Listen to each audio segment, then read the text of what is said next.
소개받은 이종입니다. 제가 오늘 말씀드리려고 한 것은 서촌의 역사와 문화에 대한 것입니다.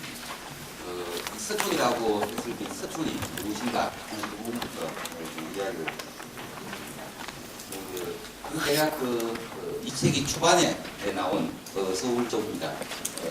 북쪽에 삼각산, 북한산이 있고 왼편에 남산, 오른편에 낙산 쪽에 남산 이렇게 있습니다. 오늘날 그 남산 그리고 낙산 이렇게 명칭이 되고 있습니다. 그런데 여기는 인격산 혹은 인경산이라고 해서 있습니다. 남쪽에 있으니까 그냥 편의산 남산이라고 이야기를 하고 있습니다. 남대문 동대문 다 같은 것이죠. 이 임왕산, 오늘 이야기를 하려고 하는 임왕산은 당연히 서쪽에 있으니까 서산이라고 이야기했습니다. 그래서 옛날 기록에 보면 임왕산 이외에 서산이라고 많이 쓰고 있습니다. 그리고 오늘날 북한산이라고 합니다만 조선에 있는 이 산 대각이라고 했습니다. 흰 바위가 있고 북록 이렇게 이야기했습니다. 이 낙산은 대학로에 있는 그래 높진 않지만 실제 거기에 성과대를 날도 꽤 높이가 있습니다. 서울에 있는 대표적인 네 곳의 산, 그것이 동서남북에 있습니다. 그때 남산 쪽, 그러니까 남산 남쪽이 아니라 종로에서 남산 사이에 있는 그쪽 지역, 거기를 흔히 남촌이라고 이야기를 했습니다. 그리고 대학로에 있는 그쪽, 이 동쪽에 있는 산에 있는 마을이라고 해서 동촌이라고 했습니다. 그리고 이 백악산 밑을 북촌이라고 이야기했습니다. 그런데 실제 서촌이라고 하는 용어는 거의 쓰이지 않았습니다. 조선시대 때. 근대에 들어서 서소문 일대를 서촌이라고 한다. 그렇게 이야기했습니다. 결국 조선시대 때는 그 명칭이 오히려 북리라고 했습니다. 북녘자, 오늘날 이 북촌이라고 하는 말 자체도 사실은 북리에서 나온 말입니다. 이 종로 큰 길을 중심으로 그 남쪽에 있는 남촌은 좀 비교적 부유한 사람들이 화려하게 사는 곳. 오늘날 남산 쪽 터널 있는 그쪽하고 현동 그쪽 일대라고 생각을 합니다. 그리고 이 북촌이라고 했을 때 이제 삼천공원에서부터 피룬대에 있는 대화에 있는 그 일대까지를 북리 북촌이라고 했는데 특히 그 인왕산 자락 그쪽을 오늘날 서촌이라고 이야기할 수가 있습니다.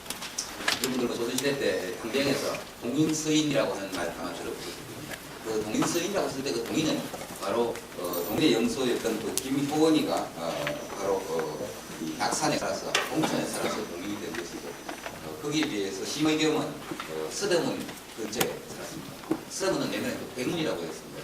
흰백자를 쓰면 백문은 방위로서 바로 서쪽을 백에 해당되기 때문에 백문이라고 그래서 서인이라고 하는 말도 그렇게 나오는 것이고 대체로 성서쪽에 살았다 할 때는 서대문 서소문 이쪽이 중심이었습니다만 문화적으로는 이 인왕산 자락이 훨씬 더 의미 있는 곳이라고 볼 수 있습니다. 그래서 조선시대 이 인왕산 자락에 살던 사람들을 중심으로 이야기를 우선은 크게 보아서 자연 상태로서의 경관, 그러니까 인왕산이 오늘날도 무대도 있고 해서 좀 훼손되기도 했습니다만 여전히 아름다운 자태를 다시 하고 있습니다.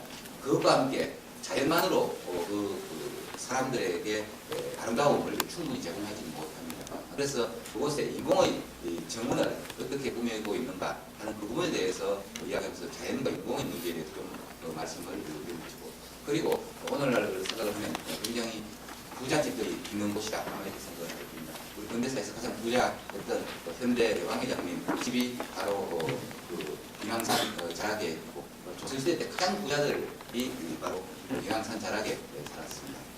그와 같이 부자들이 오늘날도 부자들이 삽니다만 부자들이 살던 그런 면모와 함께 그 당시 소외되었고 가난했던 양반 신분이 아닌 중간층 요즘으로 치면 하급 공무원들 그리고 의사들 요즘은 의사들이 사회적 지위가 높습니다만 예전에는 양반이 아니었고 중간 계층 정도밖에 되지 못했죠.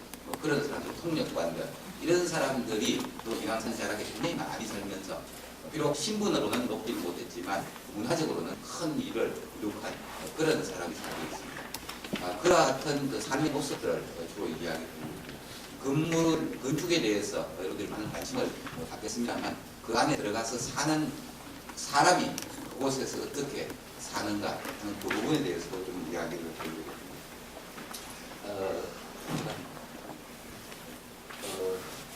먼저 인왕산 자락에 조선 초기부터 살고 있었습니다. 인왕산 넘어서 세금정로가 왼편에 부암동, 극방림, 바로 여러분들도 익히 들어보셨을 안경이 목류도원도 안경이 안평대군이 꿈에 무릉도원을 시작하는데 깨어나서 보니까 바로 인왕산 넘어 오늘날 부암동 이때가 꿈에서 본 물지와 비슷하다 해서 그곳에 안평대군이 무계정사를 꾸리고 그곳에서 살게 됐습니다. 그리고 이제 인왕산 남쪽 자락에 조선 초기에 창녕성씨 집안이 살게 됩니다. 창녕성씨 집안은 조선 초기부터 아주 많은 인물들을 내어가지고 여러분들도 이름을 들어갔을 성현, 악학대범이라든가 유재통화라든가 하는 문화사적으로 중요한 책을 저술한 유주 집안입니다. 그 당시 서울에서 가장 잘 나가는 그런 집이라고 이 사람의 집이 바로 인왕산 자락에 있었는데 대표된 인물을 한번 보시면 거기에 대한 기록들이 이름이 좀 나오기도 합니다만 이 집이 덩치를 보면 굉장히 아름답게 되어 있습니다. 몇 대목만 보면 이렇습니다. 이 인왕산에 있는 집에 올라가서 언덕에 올라가면 일망무대로 트여 있는데 천지가 개벽한 듯 탁 트여 있고 신선히 바람을 보고 하늘에서 놓는 듯하다.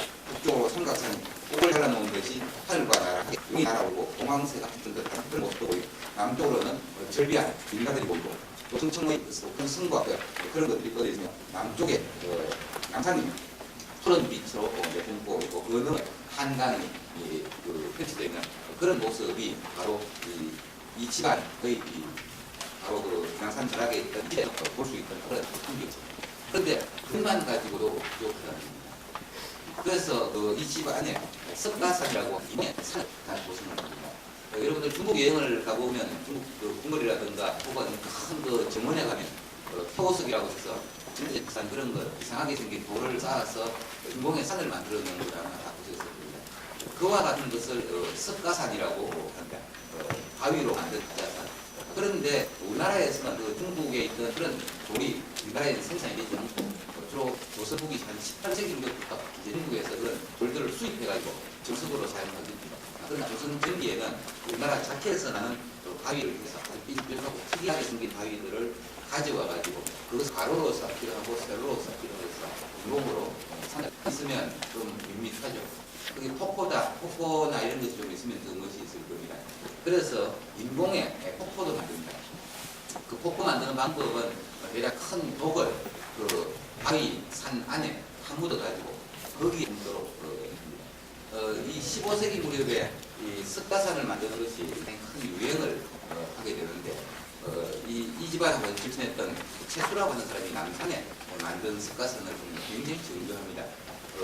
요즘으로 치면 파이프에 해당되는 대나무를 가지고 파이프처럼 만들어 가지고 땅 속으로 파이프를 매설해서 수압에 의해서 저절로 물이 폭포처럼 흘러내도록 그렇게 만들어서 그것을 가지고 집 안에서 자연을 끌어들여 볼 수 있는 그런 조경 시설을 만들고 있습니다. 그리고 폭포가 있으면 더 좀 멋있겠죠.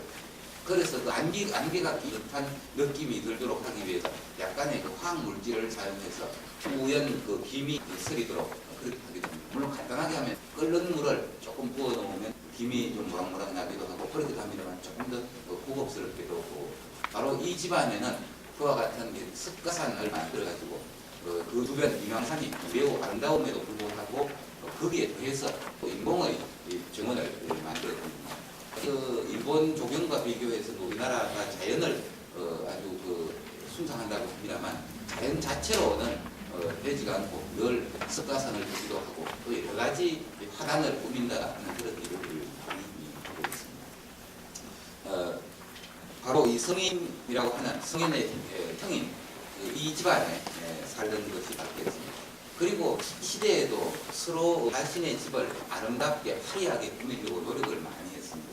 그래서 소세양이라고 하는 사람이 있는데 대략 16세기 전반 사람이면 집을 굉장히 지었던 모양입니다. 그래서 그 몇몇 기록에 보면 태포의 집은 도상의 집인데 그것이 바로 인왕산 자락에 있는 것으로 되어 있습니다.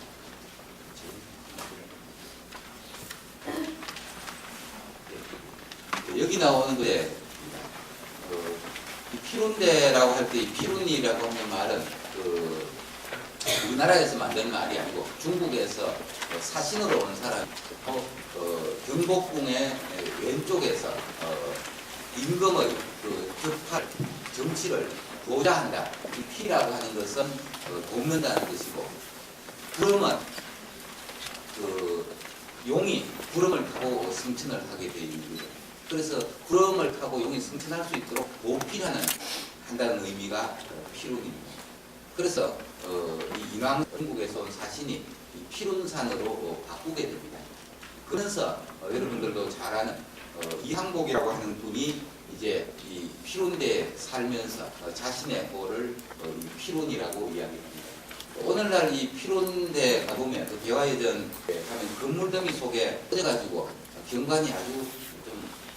그런데 이 그림 18세기 요 밑에 있고, 그건 여러분들 날이 좀 따뜻하고 이러면 하시는 것도 좋습니다. 그 안에 들어가면 거기에 글씨들이 많이 적혀 있습니다. 피룬대라고 하는 글씨도 적혀 있고, 그 피룬대라고 하는 글씨는 이항복이 쓴 글씨고, 그거 이외에 많은 글을 적은 것들이 있는데, 그 글을 적은 사람은 이유원이라는 사람입니다. 19세기 사람인데 이항복의 후손입니다. 이유원이라는 사람은 영의정까지 한 것은 이제 영의정을 마치고 나서 무엇을 했느냐? 피룬동 동장을 했습니다. 요즘 뭐 동장하고 요즘 국무총리 좀 엄청나게 다르죠. 그러니까 예전 사람들은 자신이 살던 집을, 땅을 굉장히 사랑했습니다. 그래서 영의정까지 지냈지만 이 피룬동 그 동네 사람들하고 놀면서 피룬동 동장으로 살을 그 사람입니다. 그러면서 이곳이 우리 선조 할아버지가 살던 곳이다. 그렇게 해서 그 유적을 조사하고 그 연원을 밝히고 그런 것을 기록으로 책으로 남기는 한편 또 습격에다가 그런 사실을 쭉 적어 놓았습니다. 그런 것은 여러분들이 한번 만들어봤습니다.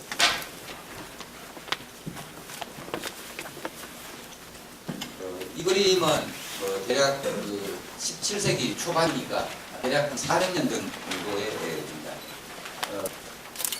이 뒤쪽에 있는 그 산이 가까이 인왕산이고, 오른쪽에 있는 산이 백악이고, 뒤쪽에 있는 것이 삼각산, 북한산입니다.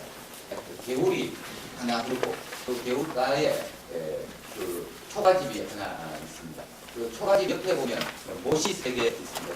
꼭 밭처럼 되어 있는 것, 저것이 못입니다. 못이 3단으로 구성이 되어 있습니다. 이 집이 누구 집이냐 하면 안동김씨, 19세기에 뭐 세도정치, 그 유명한 권력정치했던 안동김씨가 안동에서 살죠 원래. 그러다가 이 사람이 16세기 무렵에 서울로 진출을 합니다.